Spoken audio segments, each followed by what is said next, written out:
at ika'y mapaglingkuran. Hahayo sa binigay mong kalakasan, ibahagi lahat ng iyong kabutihan. Daghang salamat, salamat Ginoo. Aming Diyos, salamat po. Agyaman ka mo po. Kung iyong loloobin, lahat kaya mong gawin. Salamat, salamat sa'yo. Aming Diyos, salamat po. Agyaman ka mo po. Kung iyong loloobin, lahat kaya mong gawin. Salamat, salamat sa'yo.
Good morning po sa ating lahat. Ayan, inaanyayahan ko po ang bawat na naririto upang sama-sama po tayong magpuri para sa ating Panginoon. So as we sing as one church, we also declare and respond to God na yes, Lord. Yes, Lord, sa pagpupuri para sa iyo. Yes, Lord, para sa inyong ministry. And yes, Lord, kahit maraming balakid. Because we know na ikaw ang aming lakas at ikaw ang aming kasiyahan.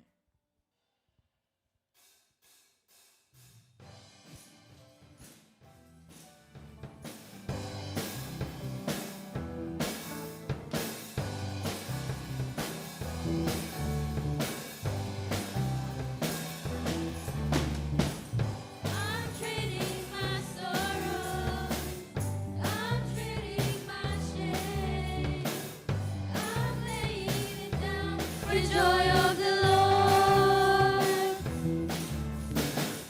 I'm trading my sickness. I'm trading my pain. I'm laying them down for the joy of the Lord. Say yes, Lord, yes, Lord, yes, yes, Lord. Yes, Lord, yes, Lord, yes, yes, Lord. Yes, Lord, yes, Lord, yes, yes, Lord, amen. We are trading our sorrows.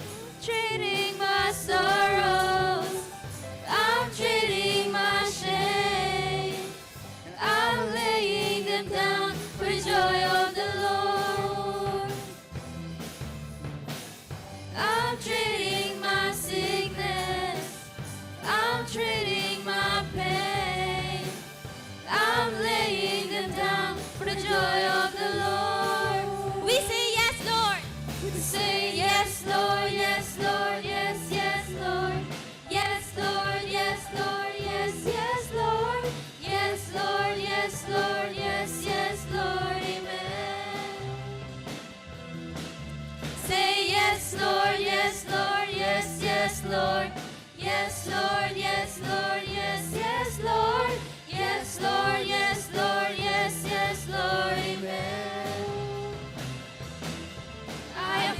but not crushed, persecuted, not abandoned, struck down but not destroyed. I am blessed beyond the curse, for His promise will endure. That His joy is going to be my strength. Though my sorrows may last for the night, His joy comes in the morning. I'm trading my sorrow, I'm trading my shame, I'm laying them down for the joy of the Lord. I'm trading my sickness, I'm trading my pain, I'm laying them down for the joy of the Lord. Say yes, Lord, yes, Lord, yes, yes, Lord. Yes, Lord, yes, Lord, yes, yes, Lord. Yes, Lord, yes, Lord, yes, yes, Lord, amen. Say yes, Lord, yes, Lord, yes, yes, Lord. Yes, Lord, yes, Lord, yes, yes, Lord. Yes, Lord, yes, Lord, yes, yes, Lord, amen. Yes, yes, Lord, amen. Yes, yes, Lord, amen. Yes, yes, Lord, amen. Yes, Lord. So, for our next song, we invite everyone to make this morning a time with the Lord. After nating mag-say yes kay Lord, we also commit to Him. We give Him the desires of our heart. Yes, Lord, ino-offer ko ang buhay at puso ko sa inyo. Father God, continue to be in this place. Touch every heart na gusto at handang magpuri para sa iyo.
give you my soul.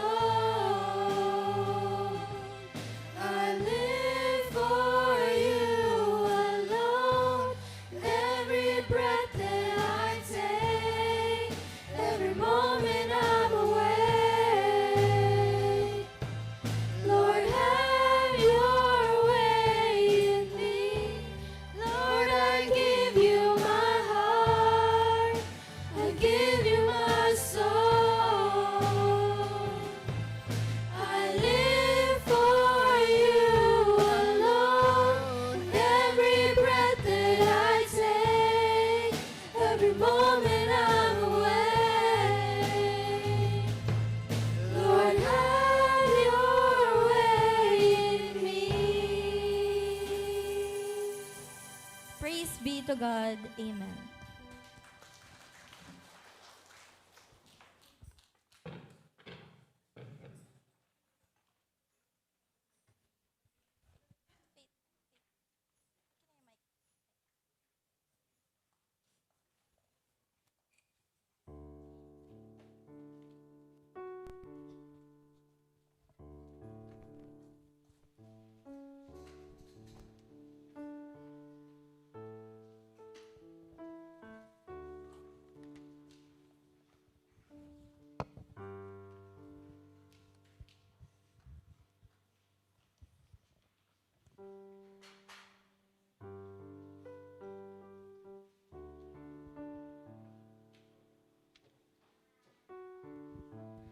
Psalm chapter 111, verses 1 to 2. Praise the Lord. I will give thanks to the Lord with my whole heart, in the company of the upright in the congregation. Great are the works of the Lord, studied by all who delights in them. Let us sing the opening hymn.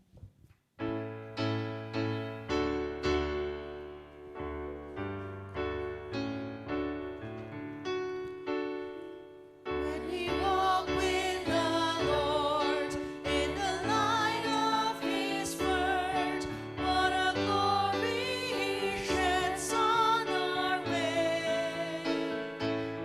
While we do His good will, He abides with us still.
seeking your divine presence and guidance. May you bless this congregation with your love and grace. Open our minds as we receive your words today. And we pray that you grant wisdom to our pastor as she shares the gospel. Extend your healing hands to those among us who are sick and suffering. Comfort them in their times of weakness, and restore their health according to your will. In Jesus' name we pray. Amen.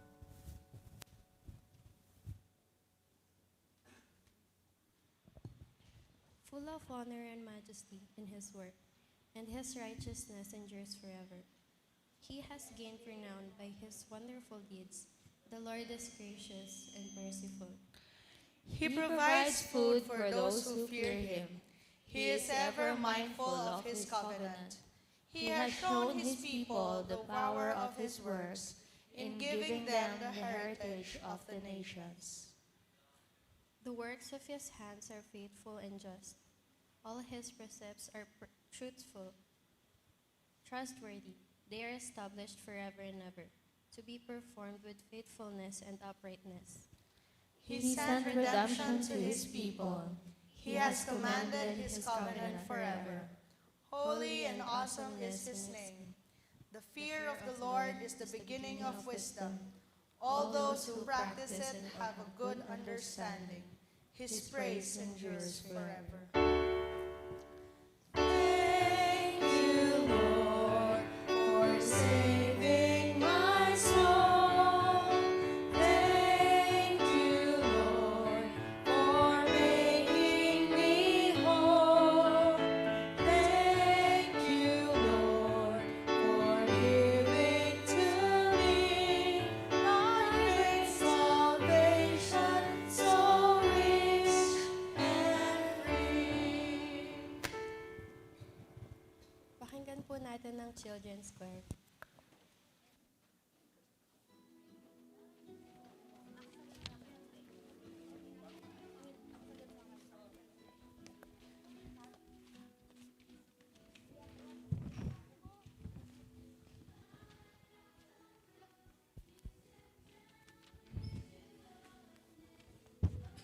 In my eyes, let me see beauty that made this heart adore you. Hope of a life spent with you. So here I am to worship. Here I am to bow down. Here.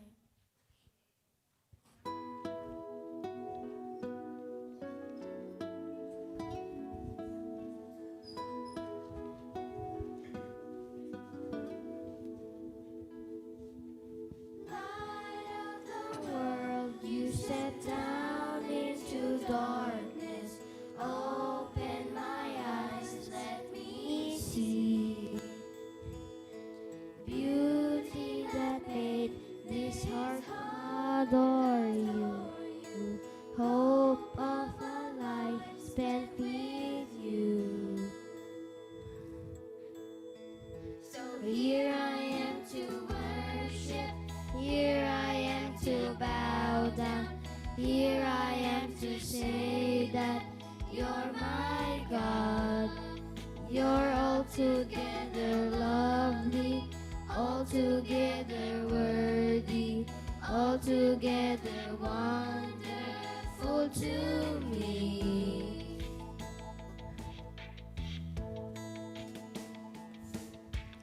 King of all days, oh so highly exalted, glorious in heaven above. Humbly you came to the earth you created, all for love's sake became poor. So here I am to worship, here I am to bow down, here I am to say that you're my God. You're altogether lovely, altogether worthy, altogether wonderful to me.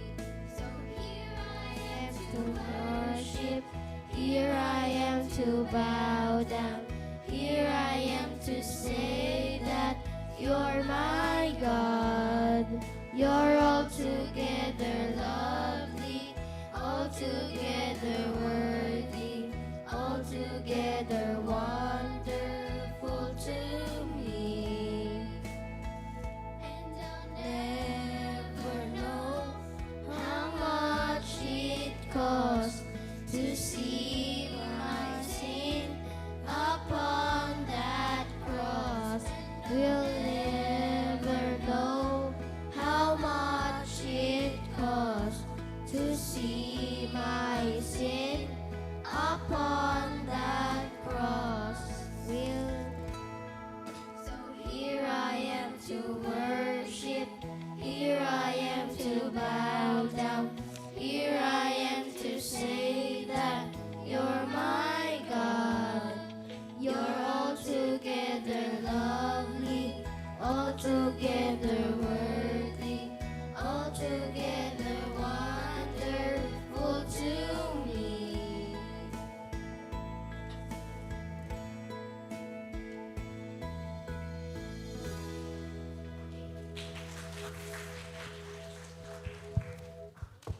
Pagdasal po natin ng mga bata.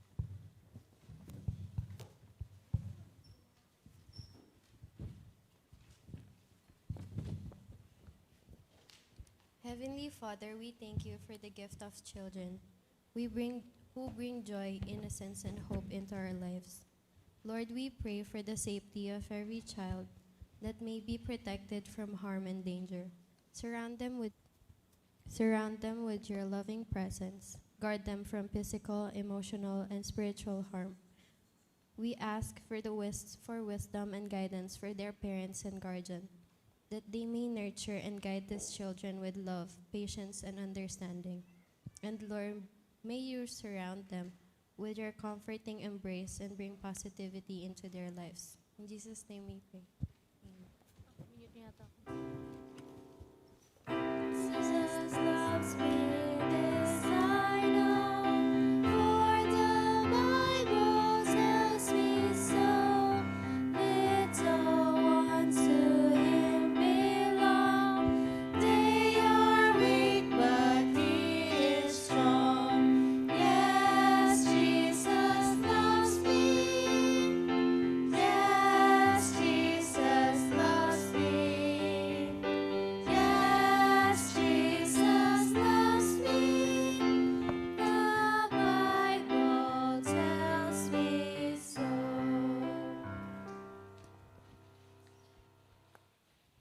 Good morning po sa inyong lahat. Ngayon po ay last Sunday na ng January. And this week, we will be welcoming a new month. Ano po? Kaya naman, isang pagpapala ang ating pasasalamatan sa ating Diyos sa bagong buwan at sa nakaraang buwan na tayo'y hindi niya pinabayaan. At nagsimula na po ang mabilis na mga panahon. Maya-maya niyan po, Pasko na. Ano po? Next month po, ang ating pong mga naka-assign ay ang ating UMYAF. Kaya naman po makipag-coordinate po kayo sa inyong president ng UMYAF para sa mga naka-assign sa worship. Nais po nating batiin ang mga nagdiriwang ng kanilang kaarawan sa linggong ito. Today po, January 28, Jerome Bais. Tomorrow, January 29, Alfie Garcia and Sister Elona Malyari. Birthday na pala ang Tita Elona. And January 31, Carmelita Gueco. Antayo po? Alayo. Sige. February 3 po, Zerel Malyari and Sister Tess Magtoto. Happy birthday po sa inyong lahat. Awitan po natin sila ng happy birthday. Happy birthday to you. Happy birthday to you. Happy birthday, happy birthday, happy birthday to po'y naririto, inaanyayahan po kayo dito sa harapan.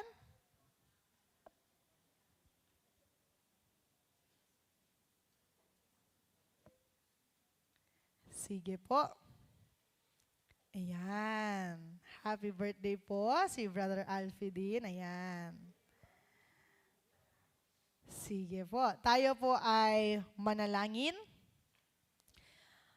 Panginoong makapangyarihan sa lahat, pinapasalamatan ka namin, O Diyos, sa bagong taon na ipinagkaloob mo sa aming mga kapatid na nagdiriwang ng kanilang kaarawan.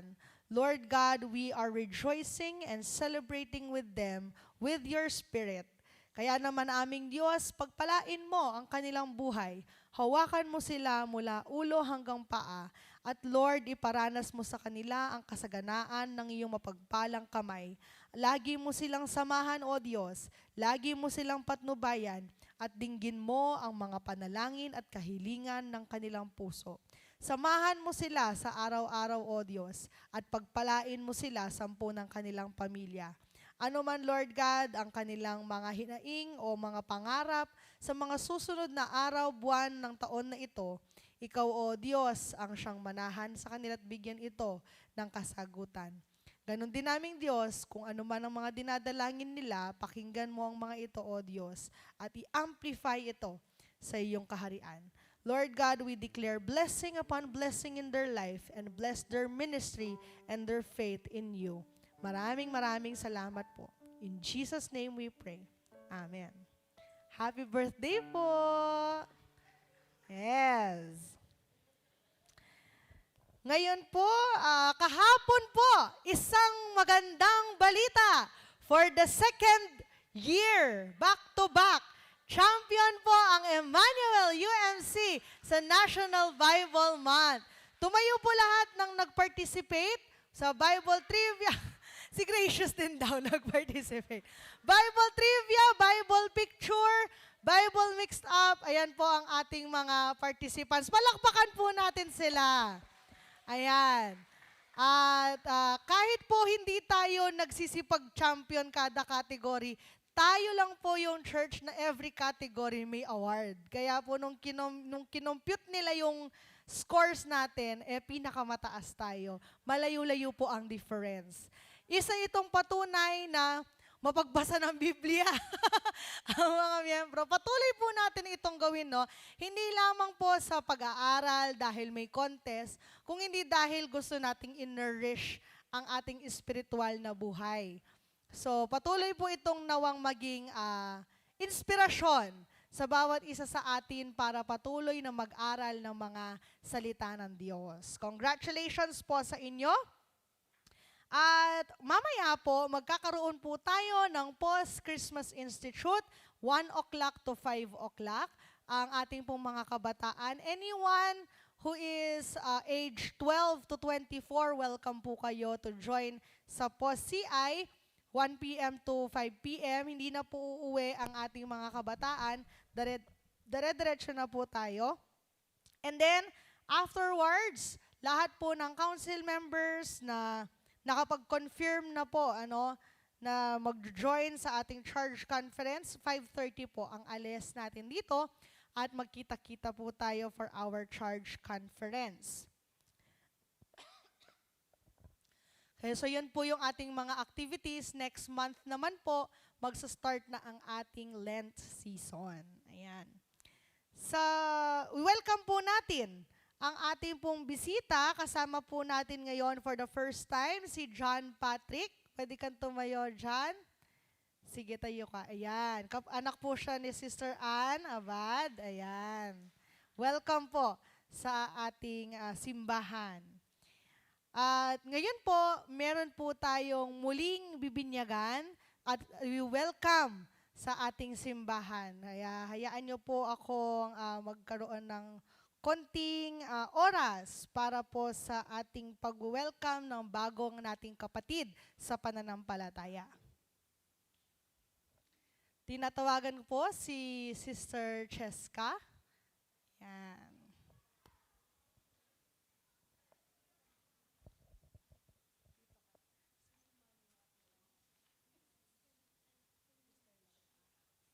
Ikaw pala, Ninang. Ayan. Sige po. Brothers and sisters in Christ, through the sacrament of baptism, we are initiated into Christ's holy church. We are incorporated into God's mighty acts of salvation and given new birth through water and the Spirit. All this is God's gift offered to us without price. Brothers and sisters, I present Cheska Gabriel for baptism. Dito ka, anak. Yan. Sagot ka ng I do pag agree ka, okay? Louder ha, para talagang sure na sure. On behalf of the whole church, I ask you, do you renounce the spiritual forces of wickedness, reject the evil powers of this world, and repent of your sin? Okay. Do you accept the freedom and power God gives you to resist evil, injustice, and oppression in whatever forms they present themselves? Do you confess Jesus Christ as your Savior, put your whole trust in His grace, and promise to serve Him as your Lord in union with the church which Christ has opened to people of all ages, nations, and races? According to the grace given to you, will you remain faithful members of Christ's holy church and serve as Christ's representative in the world? Para po sa kanyang sponsor, lapit po kayo. Ayan. Ninang. Ninang, will you, who sponsor this candidate, support and encourage her in her Christian life? Okay. Para po sa inyong lahat, do you as Christ's body, the church, reaffirm both your rejection of sin and your commitment to Christ? We do. Agree po kayo? We do. Okay. Will you nurture one another in the Christian faith and life and include Cheska now before you in your care? Okay. Sinabi niyo po yan, ha? Okay. Sige po.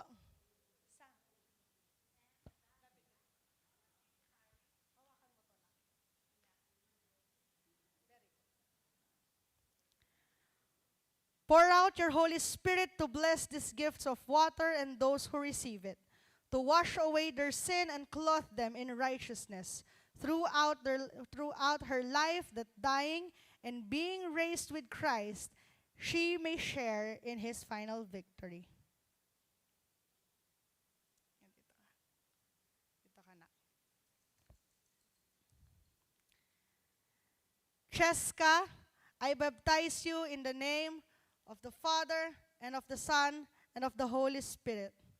The Holy Spirit work within you, that being born through water and the Spirit, you may be a faithful disciple of Jesus. Amen. Palakpakan po natin si Cheska. Yes. Thank you po. Maraming salamat.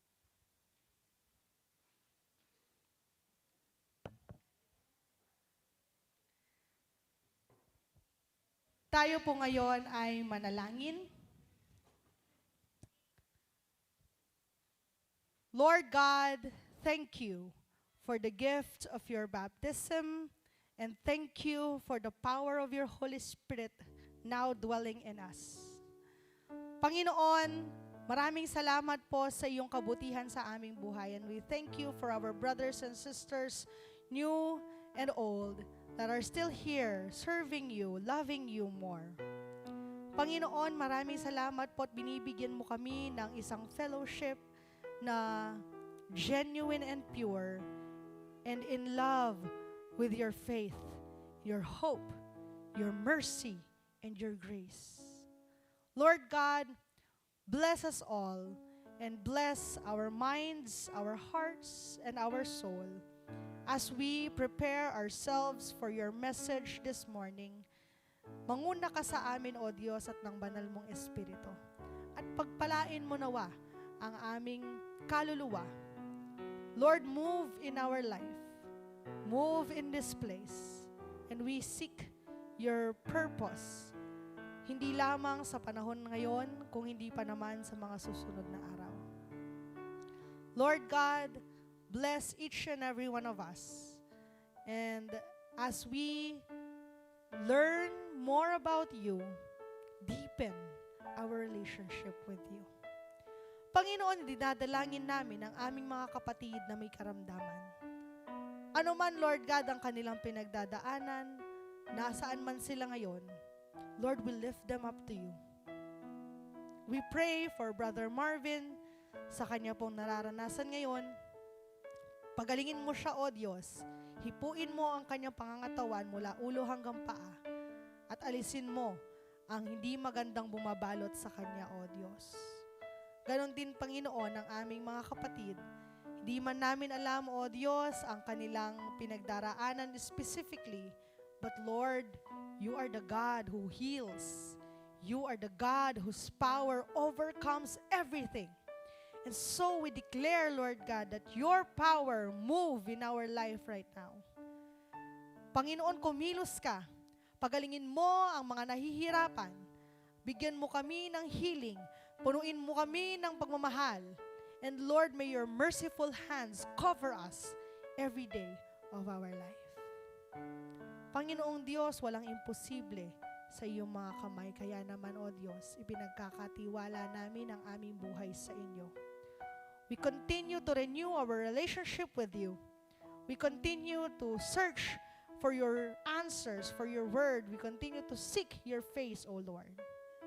Kaya naman namin, Diyos, bigyan mo kami ng patience, ng understanding, ng open heart and open mind. Ang lahat ng aming matatanggap mula sa inyo ay may isa sa pamuhay namin araw-araw. Pagpalain mo, O Diyos, ang mga kapatid namin na naririto ngayon, ganun din ang mga papunta pa lamang o ang mga wala dito, O Diyos. Lapitan mo sila at hanapin sila. Pagpalain mo sila at yakapin. Ikaw, O Diyos, ang manguna sa aming buhay ngayon at sa mga susunod pang araw. We lift your name on high, Lord God. In Jesus' mighty name we pray. Amen. Hear our prayer, O Lord. Hear our prayer, O Lord. Incline thine ear to us and grant us thy peace. Amen.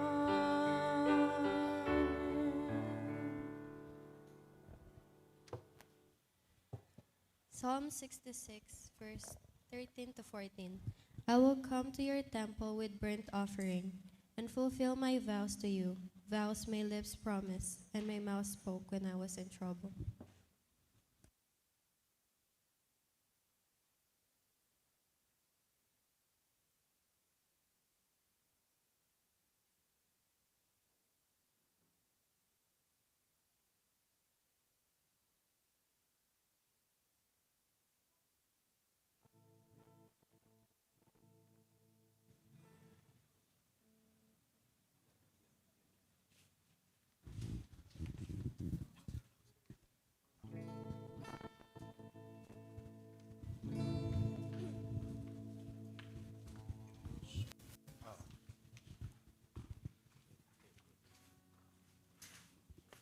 Hey.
before you, and behind you, and beside you, all around you, and within you. He's with you, He's with you, in the morning, in the evening, and it's coming, and you're going, and you're weeping, and rejoicing. He's for you, He's for you, He's for you, He's for you, He's for you, He's for you, He's for you, He's for you.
House of the Lord, we bring the sacrifice of praise unto the house of the Lord, as we offer up to you the sacrifices of thanksgiving, and we offer up to you the sacrifices of praise. Maraming salamat aming Diyos sa pagpapala mo sa iyong mga anak. At ngayon bilang pasasalamat, tanggapin mo, O Diyos, ang aming kaloob sa inyo at nawa gamitin mo ito sa ikalalago ng ministeryo mo sa pamamagitan ng Emmanuel UMC. In Jesus' name, Amen.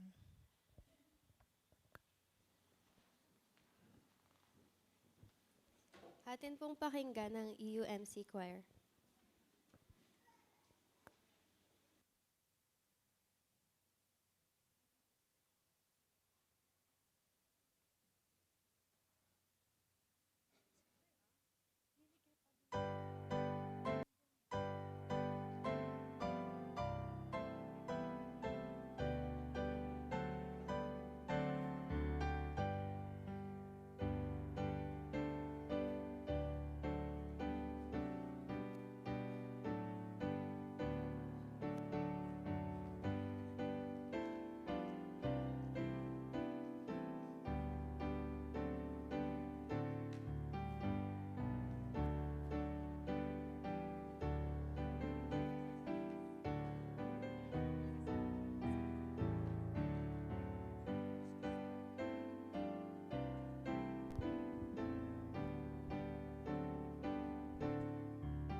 Buksan po natin ang ating mga Biblia sa Deuteronomio chapter 18 verses 15 to 20.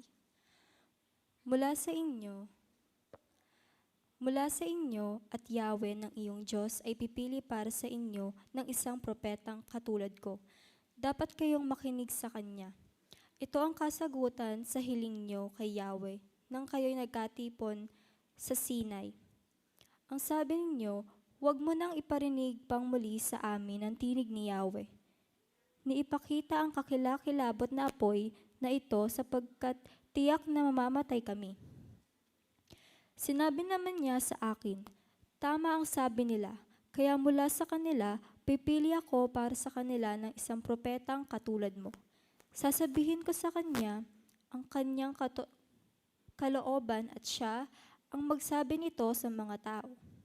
Sino mang hindi makinig sa kanya na nagsasalita para sa akin ay mananagot sa akin. Ngunit ang sino mang propetang magsalita para sa ibang Diyos o kaya'y magkunwaring nagsasalita para sa akin, subalit hindi ko naman inatasan ang propetang tulad niyon ay dapat patayin. The word of God for His people.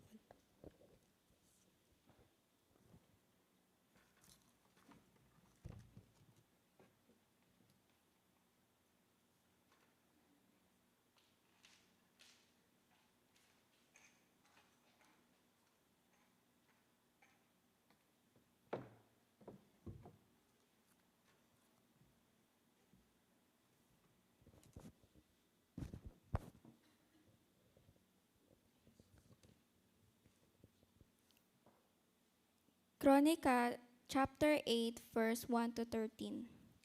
Si Bela ang panganay na anak ni Benjamin, si Asbel ang pangalawa at si Ahara ang pangatlo. Ang pang-apat ay si Noha at si Rapa ang panlima.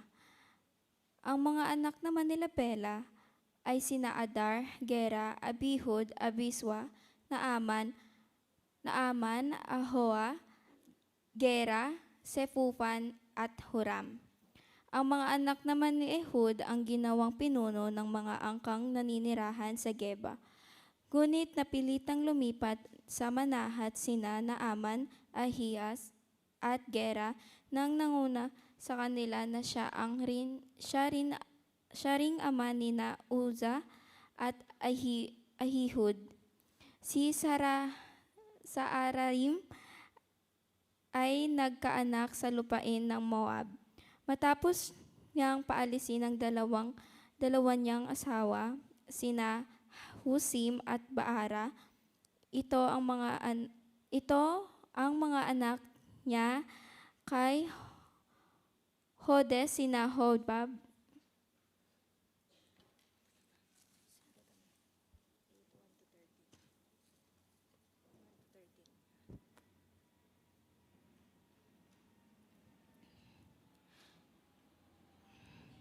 Tungkol sa mga pagkaing inihandog ng mga Diyos-Diyosan, alam nating may kaalaman tayong lahat.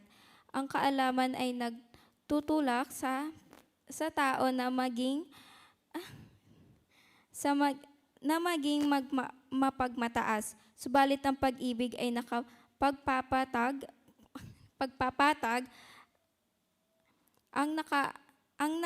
ang nag-aakalang may nalalaman, siya ay hindi pa nakakaalam ng dapat niyang malaman. Ngunit kilala ng Diyos ang sinumang umibig sa Kanya. Kaya nga, tungkol sa pagkaing inihandog sa Diyos-Diyosan, alam nating ang mga Diyos-Diyosan ay larawan ng mga bagay na hindi totoo. At alam nating iisa lamang ang Diyos. Kahit na may tinatawag na mga Diyos sa langit at lupa, at ang mga tinatawag na mga Diyos at mga Panginoon ay marami, subalit para sa atin ay iisa lamang ang Diyos, ang Ama na lumikha sa lahat ng bagay at tayo'y nabubuhay para sa Kanya. Iisa ang Panginoon, si Jesucristo, at sa pamamagitan niya nilikha ang lahat ng bagay at sa pamamagitan din niya ay nabubuhay tayo. Subalit hindi lahat ay nakakaalam nito. May mga taong nasanay sa pagsamba ng mga Diyos-Diyosan sa noong una. Kaya hanggang ngayon, kapag kumain sila sa ganoong pagkain, inaakala pa rin nila na iyon ay handog ng Diyos-Diyosan. Dahil kulang pa ang kanilang kaalaman, ang akala nila'y nagkasala sila kapag kumain sila niyon. Ang pagkain ay walang kinalaman sa katayuan natin sa harap ng Diyos.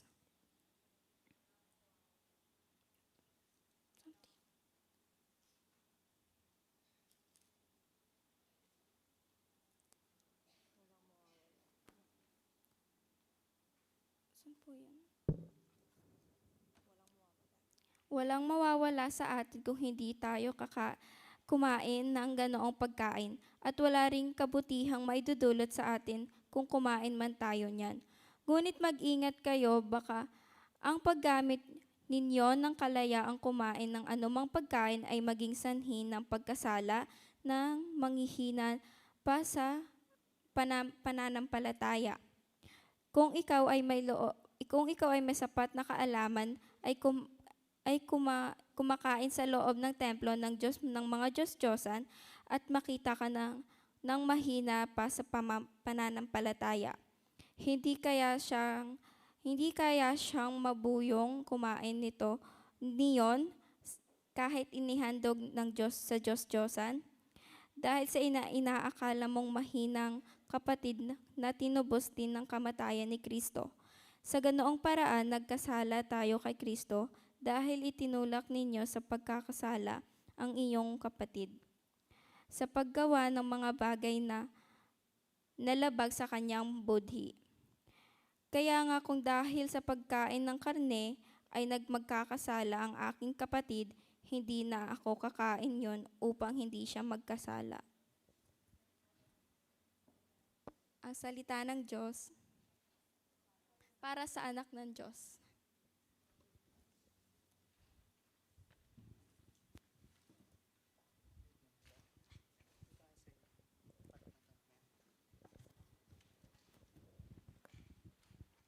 Ang gospel reading ay Mark chapter 21 to 28. Mark chapter 1 verse 21 to 28. Pinagaling ang sinasapian ng masamang espiritu. Nagpunta sina Jesus sa Capernaum at nung sumunod na araw ng pumahinga ay pumasok si Jesus sa sinagoga at nagturo. Namangha ang mga tao sapagkat nagtuturo siya ng may kapangyarihan, hindi tulad ng mga tagapagturo ng kautusan. Bigla namang pumasok sa sinagoga ang isang lalaking sinasapian ng masamang espiritu. Ito'y sumigaw, Ano ang pakay mo sa amin, Jesus na taga Nazaret? Naparito ka ba upang kami puksain? Kilala kita, ikaw ang banal na mula sa Diyos. Ngunit tinutos ni Jesus sa masamang espiritu, tumahimik ka, lumabas ka sa kanya. Pinangisay ng masamang espiritu ang lalaki at sumigaw itong lumalabas sa kanya. Ang lahat ay namangha kaya't sila'y nagtanungan sa isa't isa. Paano nangyari iyon? Ito ay isang kakaibang katuruan. Makapangyarihan niyang nauutusan ang masamang espiritu at sumusunod naman ito sa kanya. Dahil dito, mabilis na kumalat sa buong Galilea ang balita tungkol kay Jesus. Salita ng Diyos para sa anak ng Diyos.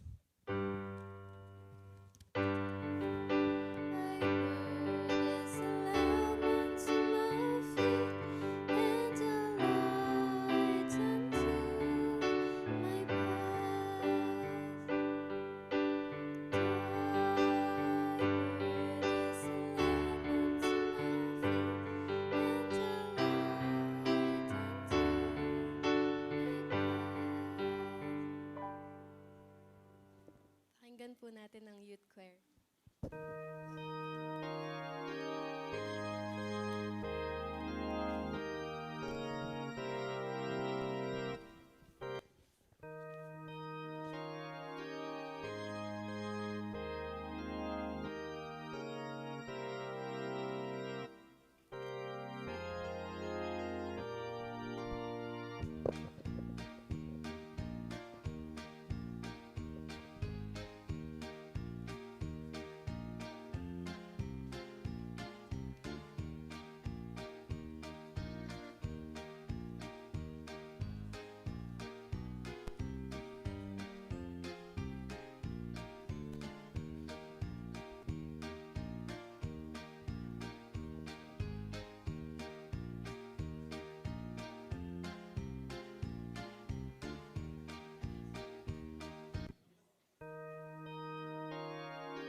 Muli po, magandang umaga po sa inyong lahat.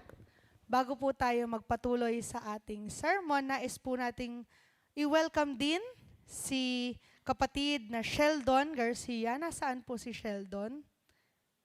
Ayan, hello Sheldon. Welcome po sa Emmanuel UMC. Salamat kapatid. Ilang taon ka na? 15. Ayan. So, alam nyo na yun. Okay? Sige. Ang ating pong binasa ay mula sa Marcos, chapter 1, verse 21 to 28. Ito po ang ating naging gospel reading. Ito ang pagtaboy ng Panginoong Hesukristo sa masamang espiritu. Noong unang panahon ng Panginoong Hesukristo, ang mga teachers of the law, when they speak, they don't own the authority. Actually, hanggang po ngayon, no? Teachers of the gospel, preachers, we don't speak with authority kung hindi ginagamit natin ay by the power of Jesus or according to Jesus, according to our God.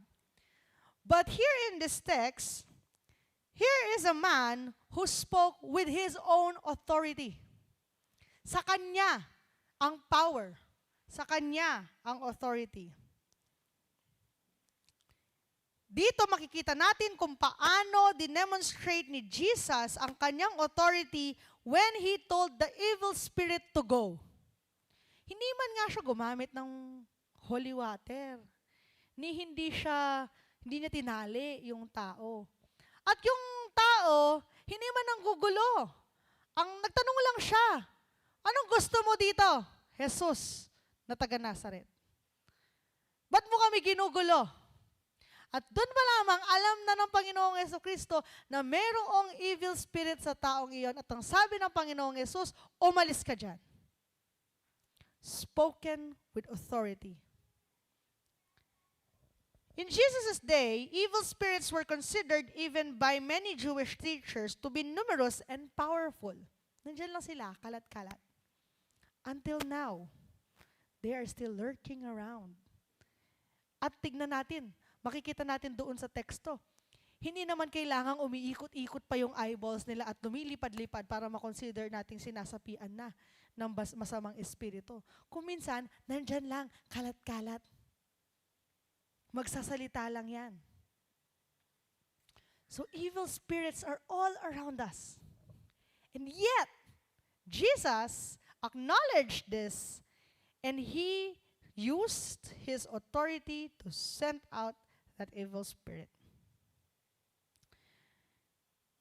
When the demon-possessed man disrupted the meeting, Jesus simply ordered the demon to leave, and it left. And so, the people in the synagogue were surprised. Sabi nila, sino tong taong ito? Bakit kaya niyang paalisin ang masamang espiritu ng ganun-ganun na lamang? Who could have such authority? Sabi nila, that even the evil spirits have to obey his straightforward word.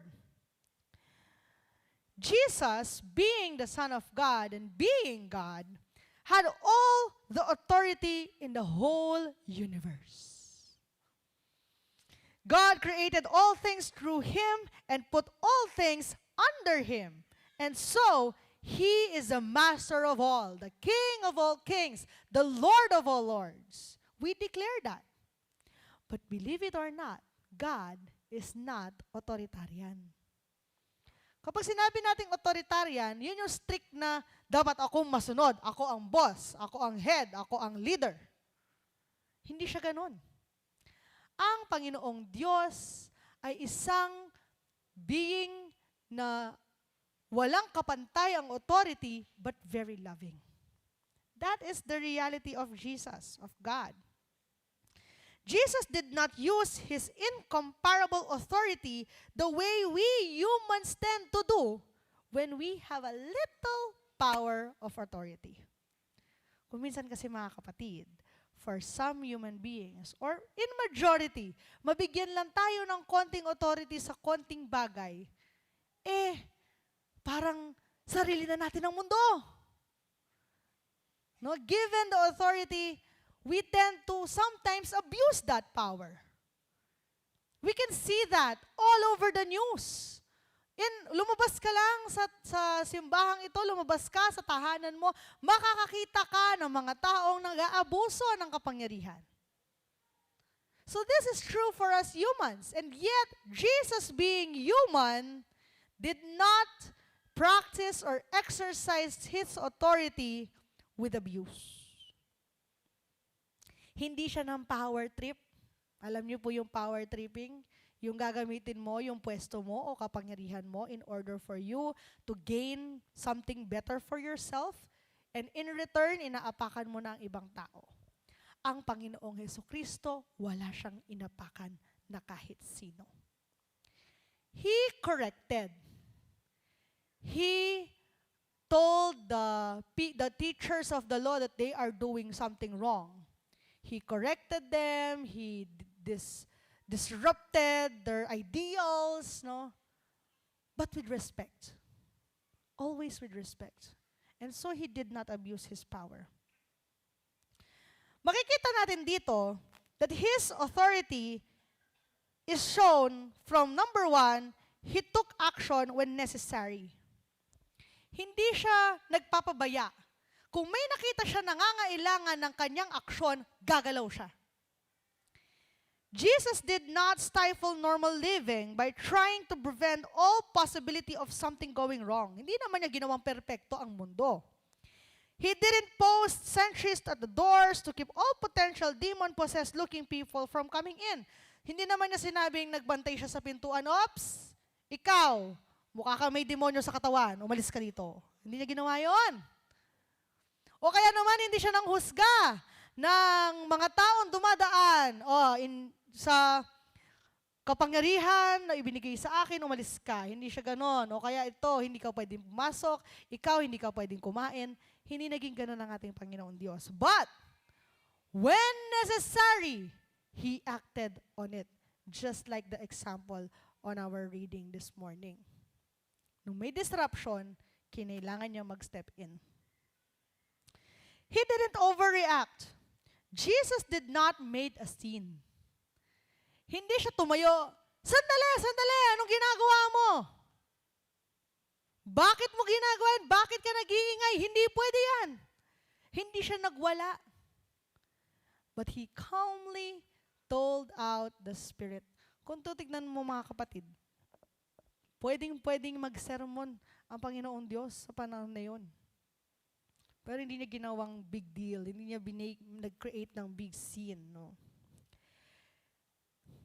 He didn't crow about it.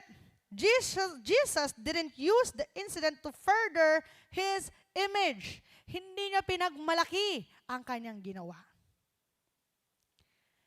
He used his authority when it was needed the most. He did not make a scene, and he didn't use it to further explore his image to other people.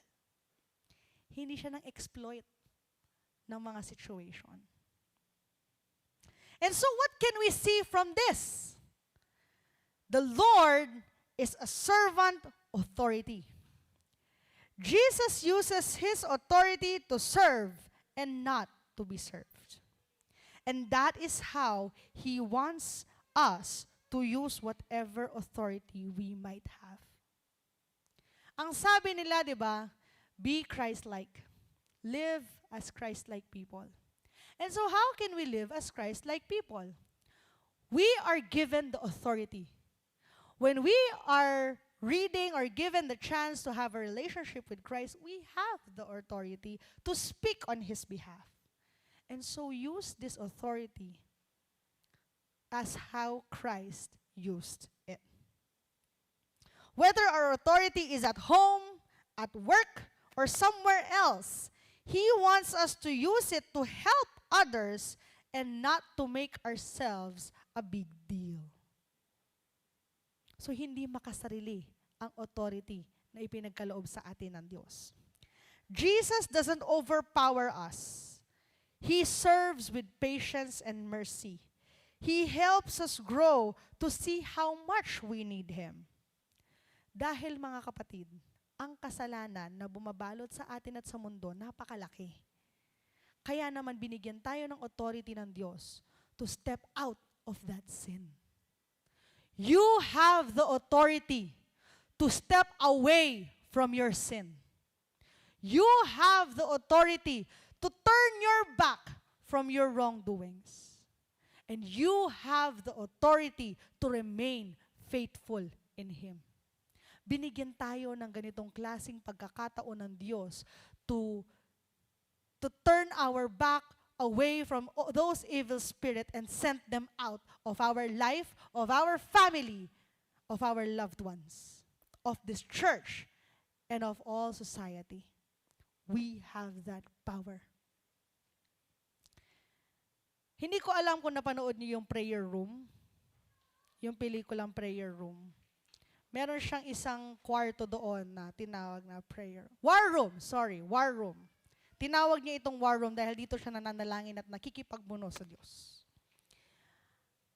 Hindi ko sure kung dito siya sa movie, but meron isang scene doon na nagsalita yung bida after niya nagbasa ng Biblia. At nararamdaman niya may evil spirit doon sa bahay niya. Nanalangin siya at inikutan niya ang buong bahay at pinalayas niya ang kalaban sa bahay na iyon. She used the authority given by God to set out the evil spirit in her home. You can also do that. In the name of Jesus, cast out the evil spirit in your home. Cast out the evil spirit in your family. This is the authority that Christ is giving us. Turn your back from your sin and cast out the evil spirit in your life and in your family. And this is how you can serve God using your authority. Magpasailalim ka sa Kanya, kagaya ng ginawa ng Panginoong Jesus. But this will be difficult. Magiging mahirap itong ganitong pagsubok, mga kapatid. What is important is, we walk with Jesus. Every step of the way that we are doing, we walk with Jesus. Gagamitin natin yung ibinigay ng Diyos na authority sa atin, but we must always live with it in Christ. Never ever think that you can do it on your own. You can never do that. We can never do that. Even I cannot do that. It's impossible. But with the power of Christ in you, the Holy Spirit with you, everything else is possible. Jesus uses His authority to help us and not to destroy us. He drives out the demons and not us. Hindi naman yung lalaki ang pinalayas niya, kung hindi yung masamang espiritong bumabalot sa kanya. So, Jesus casts out the sin in us and not us per se. Hindi mismong tayo. Tayo ay mahal ng Diyos at kaya niya tayong isalba sa mga ganitong sitwasyon ng ating buhay. So the question is, brothers and sisters, ano ba ang iyong kaaway? Sino ba ang iyong kaaway? What's your enemy? Who is your enemy? What habit, what sin, what fear do you have? What plagues do you have in your life that continues to wreck your life? Those are the things that you need to cast out with the authority that Jesus has given you. And that is the challenge for all of us today. Cast out that evil spirit by using the authority of Jesus. In the name of the Father, and of the Son, and of the Holy Spirit. Amen.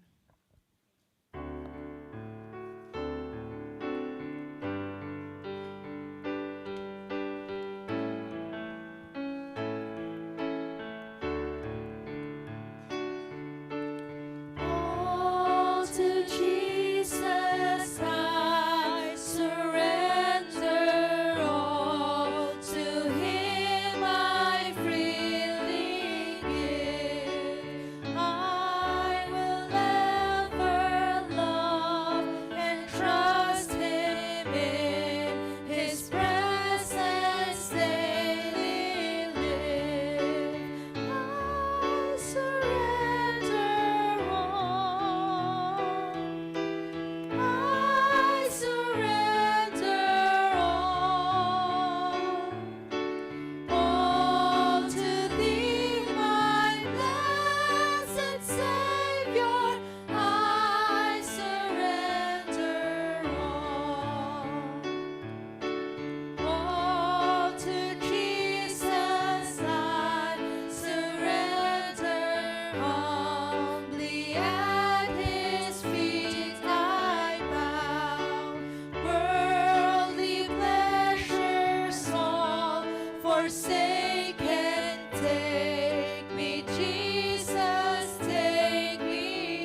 Let us pray.